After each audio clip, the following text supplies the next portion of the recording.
Welcome everyone, I'm Andrew Duckworth and I'd like to thank you all for joining us for our special Festive edition podcast to round off our series for the year of 2022. For what has been and continues to be a challenging and rather tumultuous year on many levels, today I'm delighted to be again joined by our editor-in-chief here at the Journal, Professor Haddad, who over the next 20 to 30 minutes will be giving his overview of the past year, highlighting some key papers we've published here at the Journal, and finally maybe what we can expect and hopefully can look forward to in 2023. Many thanks for joining us, Prof. It's always great to have you back with us. Andrew, thank you. Thank you so much for hosting this and for the wonderful job you've done with the podcasts again this year. They really are a great part of the offering from the journal and the society, and we're all very grateful to you. Thanks very much, Prof. That's very kind.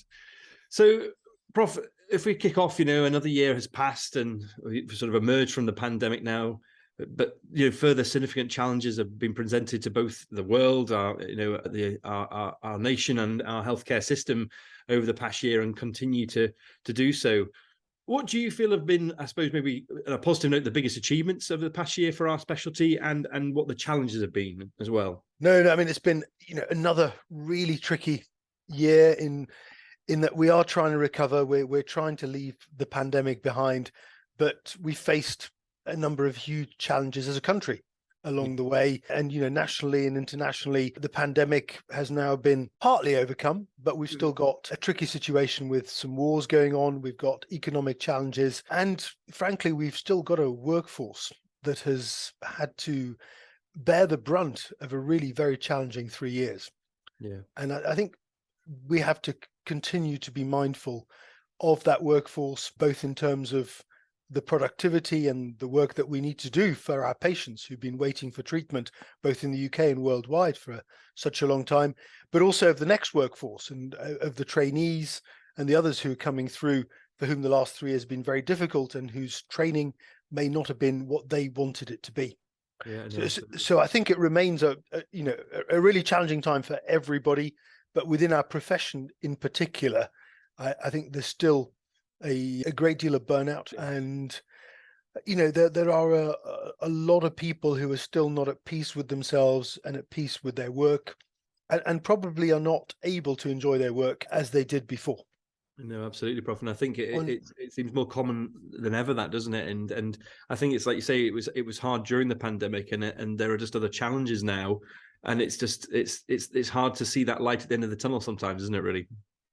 It is, but having said that, I think we have to admire the resilience of our profession and our colleagues. And there has been a huge push against all the odds to meet the backlog, to restore scheduled and elective care across the country, and to really get going on this huge tsunami of patients who've been waiting. I think we've all now become accustomed to the fact that many of our patients have become very deconditioned. Many of our patients have deteriorated both physically and mentally with their arthritis and their allied conditions over the COVID time period. And so their care has become more tricky. And I think our profession has risen to that task, and we are working our way through this backlog. And, we must always remember that we're blessed in trauma and orthopedics, that we have some really highly effective procedures that change people's lives. Absolutely. And we need to continue to fight to be able to deliver those. And I think that's what the profession is going through, and is about to go through for another winter. No, I agree. And I think, like you say, you see it from all my colleagues, and both here in Edinburgh and throughout the UK, we all continue to advocate for our patients and for our specialty to try and provide those, like you say, those very effective interventions that we offer. And in terms of moving to the journal, what's the past year been like for the team here at the journal and all the amazing work that they do? No, it's been a really impressive year. I think people have really adapted to working differently, and now have found a hybrid model whereby, we have a wonderful base in London, as you know, but people are in the office less than they used to be. And we're now considering quite how we use the office space. But we've kind of managed to come back in. We've come together. We've had face-to-face editorial board meetings again. We've had face-to-face council meetings. So we've had the opportunity to reset the strategy and look to the direction for the journal and for the overall society as to what we are doing now, how well we can progress in future, and what the future vision's going to look like. I mean, ultimately, the journal is it's a close-knit family at the center. We celebrated 20 years of Emma Vodden at the journal this year, which is remarkable. And those who come and meet us at the stand at meetings or come to our receptions will know she's very much the face of the journal on the publishing side. And 20 years supporting, growing these products is phenomenal. And around Emma is a very close-knit family, and beyond that is the community of the journal. And I think we've seen, in spite of the challenges of the pandemic and sort of hybrid working, we've seen the journal really progress this year. It's been a fascinating year in the sense that research has rather changed a little.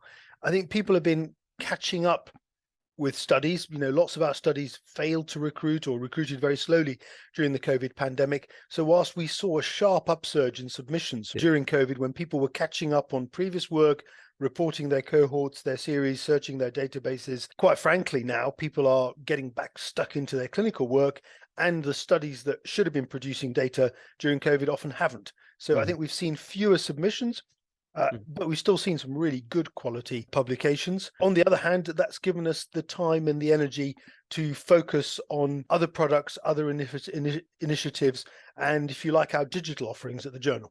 Absolutely, Prof. Yeah, no, and I echo those comments, particularly, like you say, regarding Emma and her 20 years here at the journal. And you sort of, what you just mentioned, Prof, sort of leads me into something I just wanted to talk about, just two things on our digital offering, which we'll come on to, but just to highlight, the really exceptional growth that the Bone and Joint Open has had, our gold open access journal, and how that has really just gone from strength to strength, and very soon will have its own impact factor.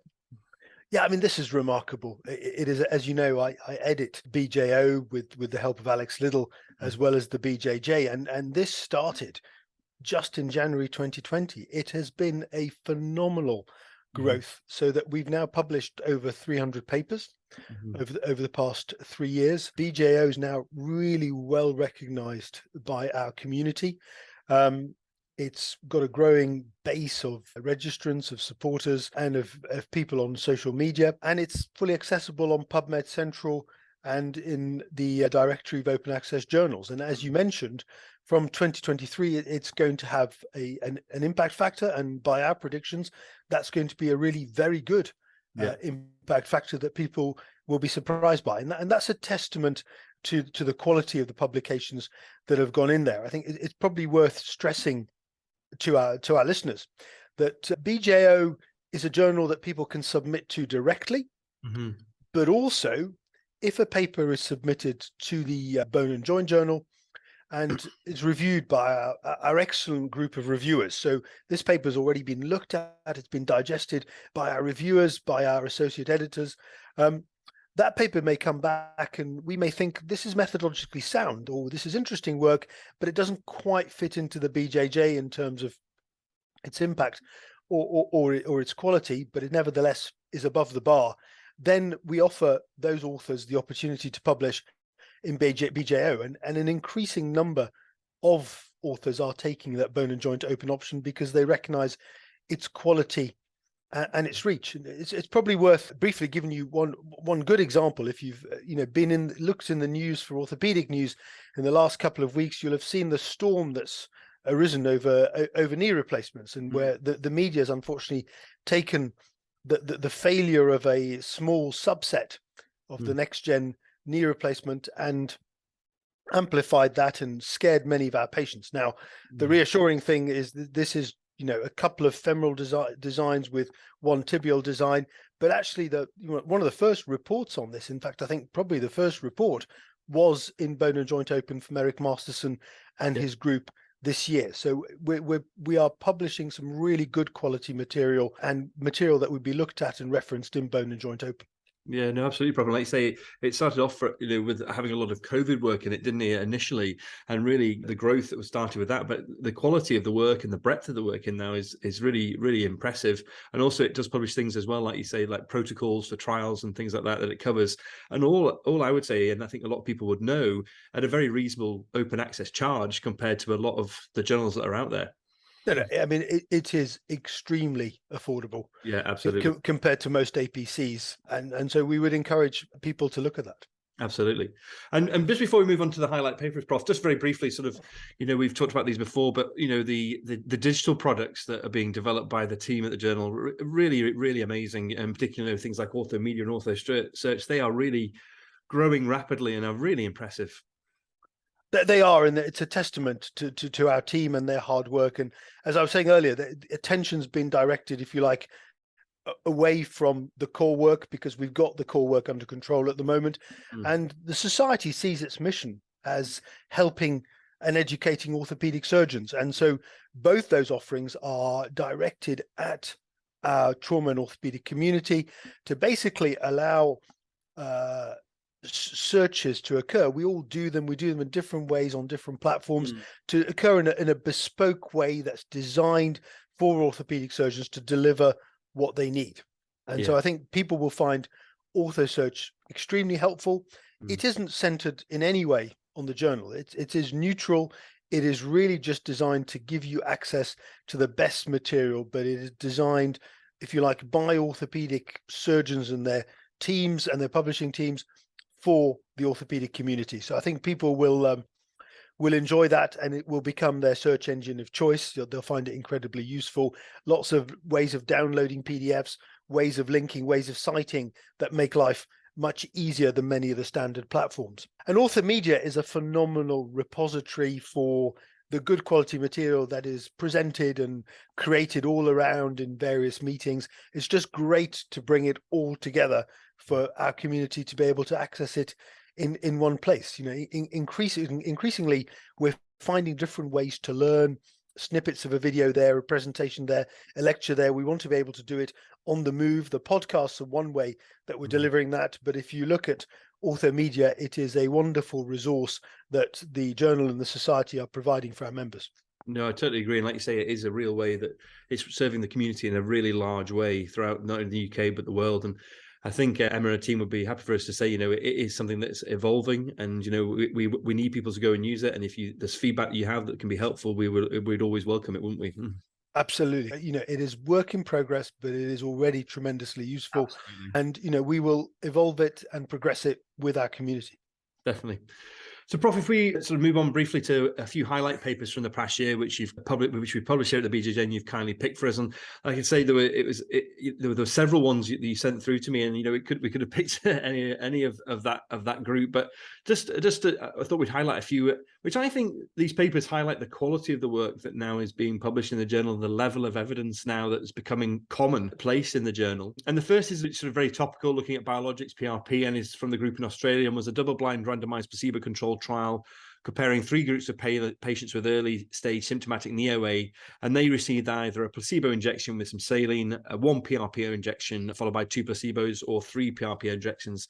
A really interesting study, Prof, isn't it? And it's sort of, there's a lot of nuances around the literature in this area, as we know.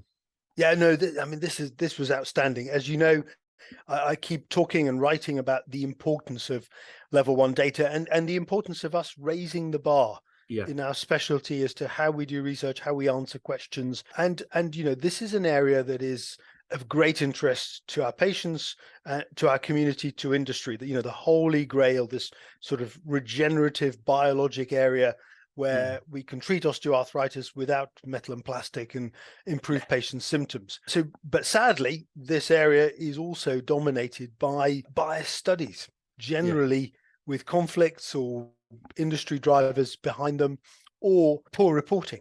And as you know, Ian Murray and I and others, and Scott Rodeo, have written in the journal in the past about the importance of high quality studies in this area, of avoiding conflicts, and of appropriate reporting. So this I really enjoyed reading and was delighted we could publish from this excellent group.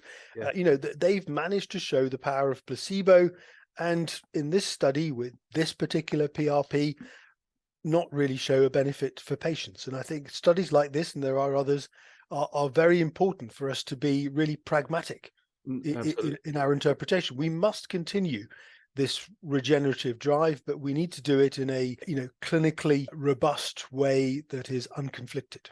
No, absolutely, Prof. And I think, like you say, until you actually delve into these studies a little bit more in terms of, like you say, about the bias or the conflict that's in there, but also things like, you know, the standardization of the type of PRP that you're using. I mean, people think PRP is one thing. It's such a range out there, and actually often not reported in a proper way in some studies. You don't even know what they're actually using or how you would recreate it. So I think it's a real good highlight paper of, and really I suppose in some ways a good starting point to continue to build from, isn't it? Absolutely. Key Yes. study, key messages. Let's not raise false hopes in our patients. Let's recruit patients into more studies rather than offer them unproven treatments, just on the basis. And remember, these things are expensive. Absolutely. Too.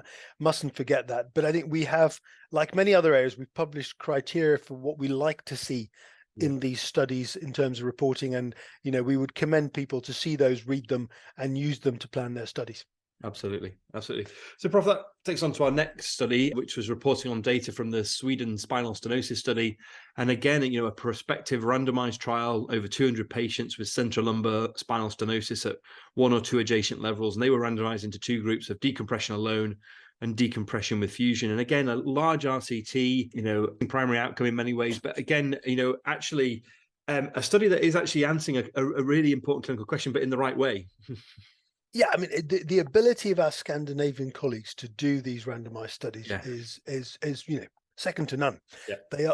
They are extremely impressive, and this is answering an important question. I think for many orthopedic surgeons, remember the spinal world has orthopedic surgeons, neurosurgeons. There are often divides over what people like to do. The bias of the orthopedic spinal surgeon would be towards adding in a bit of stability on top of the decompression. And yet here we've got a study, a high quality randomized study that is giving us an opposite signal. So I think that's really important. Now I spend a lot of time, as I'm sure you do and other colleagues on the board do, trying to focus our randomized studies towards PROMs and patient specific outcomes as the direction of travel. And in NIHR, as looks at that as an absolutely necessary thing at the heart of our big randomized studies. Here they've got a radiographic outcome study, but they've looked at clinical outcomes. But I think it's a valid radiographic outcome. They've done it extremely well. Really good methodology. It looks like very robust reporting. So I'm excited by the fact that people are doing these studies. I'm really excited by the fact they're being published in the journal. Absolutely. And finally, Prof, just going on to the sort of maybe not one paper, but just highlighting a type of paper that we've published more at the journal in the past year or so.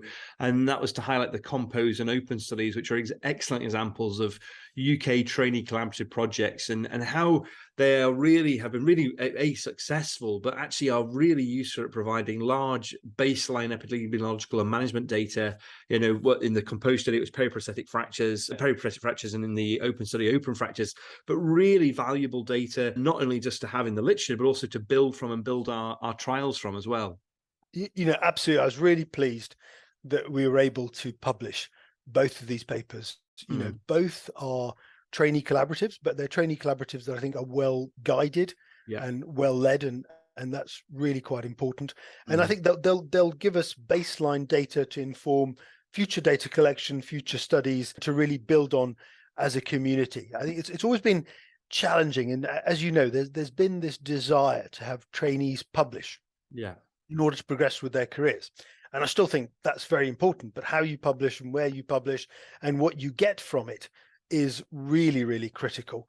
And publishing a case report in the journal of what you had for breakfast is not that valuable to me in terms of what people can do to interpret the literature and to interpret what's happening around them during their career. But getting trainees involved in these high quality collaborations and getting them to meet the leading researchers in our field and getting them to understand what are important questions, how to collect data, how to analyze it, I think that sets us up very well for the future of academic orthopedics and trauma. And there'll be the future leaders of research, and I'm hoping future reviewers, future board members, and hopefully one of these people will step up and eventually allow you and I to have a rest and take over. Yeah, no, absolutely. And like you say, I think it's giving those really important building blocks for good methodology from an early stage, isn't it? And it's so vital. And like you say, a really good way to do it. But I think they're two really good studies and provide such important data. So Prof, just sort of finishing up, just conscious of time, what do you think, looking ahead for the year ahead, what do you think are the challenges or maybe things to look forward to for our specialty and for the... I think it's great. I'm optimistic. I'm always optimistic. I'm looking forward to 2023, I think we're getting back on our feet. And so from a research perspective, I think we're going to see more high quality studies, more high quality research. I hope the economic turndown and, the cut in funding for the BRCs and so on isn't going to see a reduction in good quality orthopedic studies. So I think we must continue to develop, grow and fund the next generation of academic surgeons. But so I'm optimistic from a research perspective. I'm hoping that we can continue to lobby for standalone orthopedic facilities to treat our patients all year round so that the winters aren't too tough. So I think we've got a massive backlog and a huge need to deliver our surgery. So I hope the orthopedic community is going to be busy in 2023. My feeling is the trauma community has been pretty busy anyway in 2022 and is likely to continue to be busy. But I think we've got a lot to do. We should keep doing it both on a clinical and research and a training and education level. And at the journal, we're going to continue doing what we're doing. I think we are continuing to set the bar high. And I think my solution to the fact that we're setting the bar high is going to be just to accept that there are some studies that are likable and that are potentially plausible, but that we're not going to publish in the journal because they're not going to change clinical practice. So we are going to focus on practice changing, high quality methodology in the journal. We're going to invite more expert matter and systematic reviews to be put in the journal as well. And we're going to continue with the digital products. I think you'll see OrthoMedia and OrthoSearch expand and improve. And we've got other offerings on the way, including an improved website. So I think our readers have a lot to look forward to. Absolutely, Prof. Well, I think that's a really nice place to finish and all we have time for. But thank you so much, as always. Excellent overview of what has been another, good but challenging year for everyone. And as ever, it's been really informative and always great to talk to you. Thanks, Prof. Andrew, thank you, and a Merry Christmas and Happy New Year to you, your family, and all our community. Absolutely. I'd like to echo that as well. And finally, as ever, we would like to wish all of our listeners and the wider community a very happy and festive period and all the very best for 2023. We at the Journal thank you so much for your support and stay safe, everyone, and thanks for listening.